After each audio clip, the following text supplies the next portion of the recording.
Hello, I'm the angry white lawyer. Well, ex-lawyer really, because I'm retired. But am I angry today anyway? No, I'm not, because I just watched the Reform press conference where Suella Braverman was unveiled.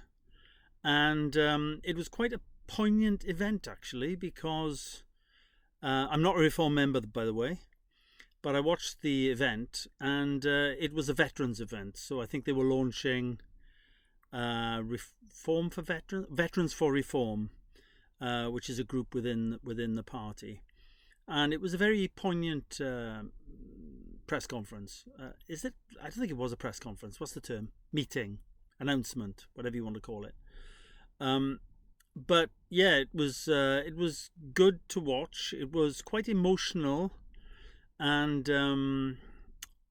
I think that Braverman, her emotion during the event was quite a surprise to me.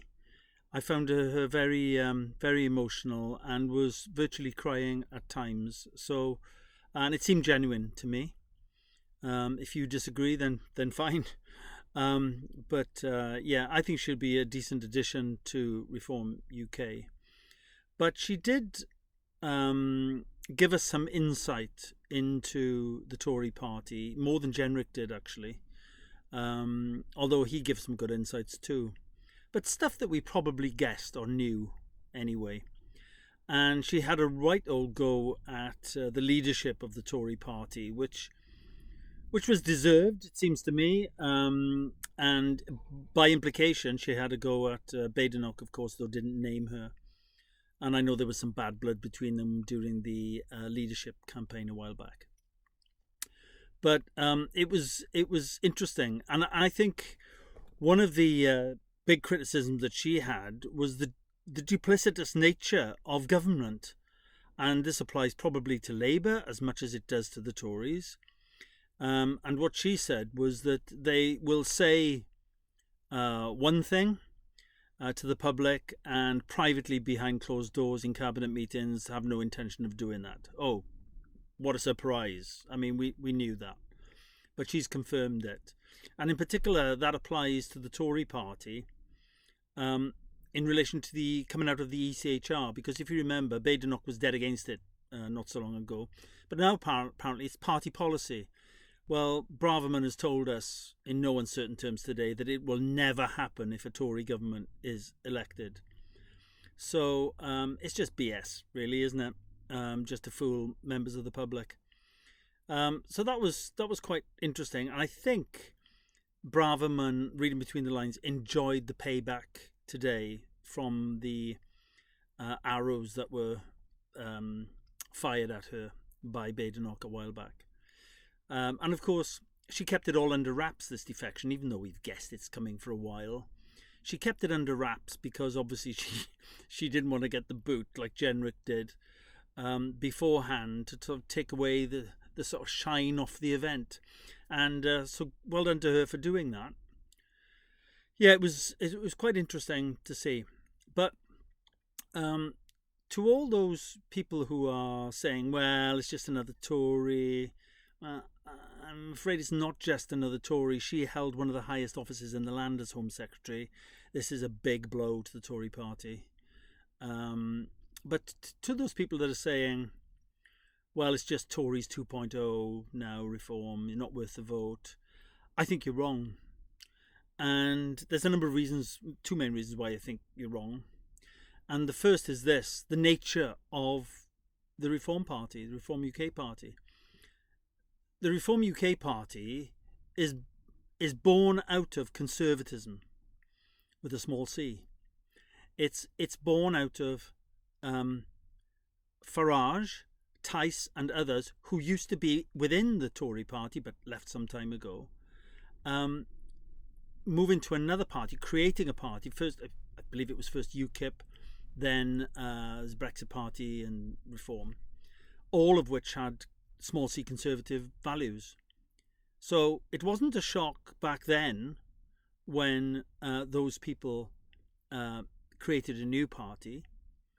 But suddenly it's a shock now when people who hold those values, who are within the Conservative Party, and they are in a minority, want to move. Why the pearl clutching? I don't get that.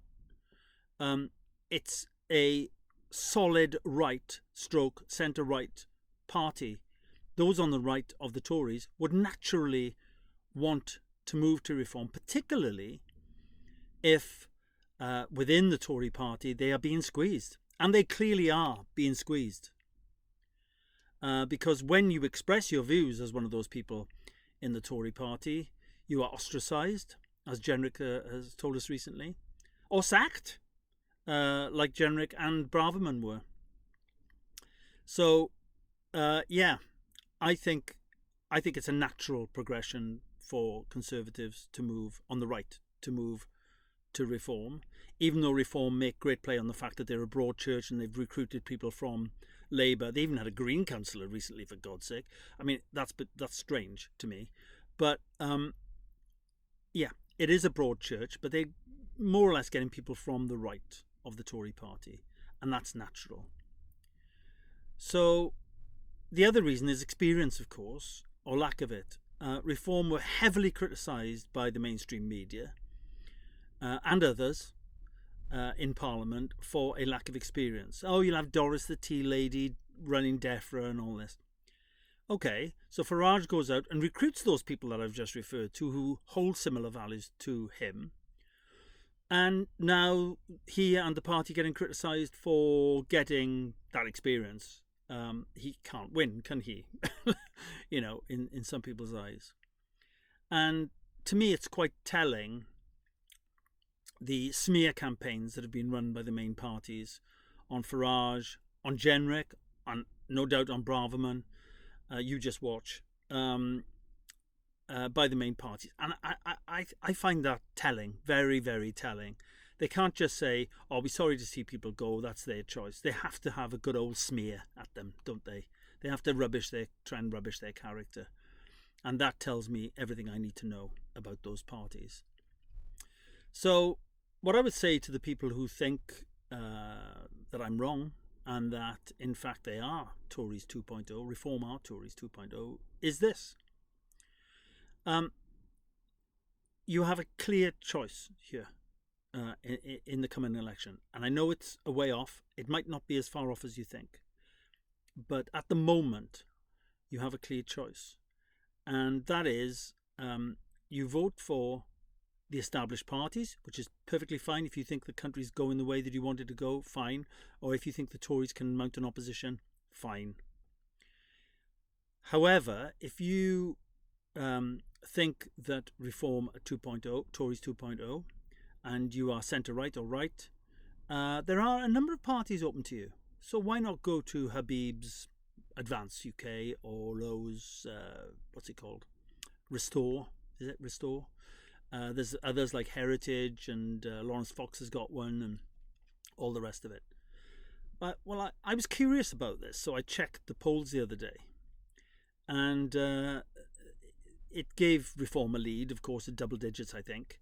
But then outside that, there was a column for others. Now that would include the sectarian people, the independents, your party, all that stuff. So there's a wide political spectrum within others. And within that, the others are polling at 3.6%. So my guess, and it is only a guess, is that the Habibs of this world, the Lows of this world, and all the rest of it, even though you and I might agree with a lot of what they say, they're polling at about 1 to 2% max, absolute max, I think. And I know things can change over time. But if you vote for those guys, and particularly if the election comes around sooner than we think, if you vote for those guys, there's a huge risk, isn't there? Because if Reform win the election, as looks likely, their majority could be reduced by your vote, in which case they will struggle to get some of their legislation home, which will be a big problem for them. Alternatively, what could happen if they underperform totally? We could have a decade of socialism or some sort of pact between the Greens, particularly if PR comes in. and that's something that might well happen, I think, but that's for another video.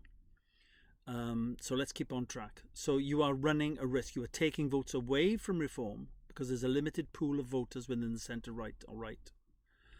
And there are consequences for that. If you want to die on that hill, then please do. But there could be consequences, serious ones. So I'd like to know what you think about this. Am I completely wrong? Am I right? Jury's out.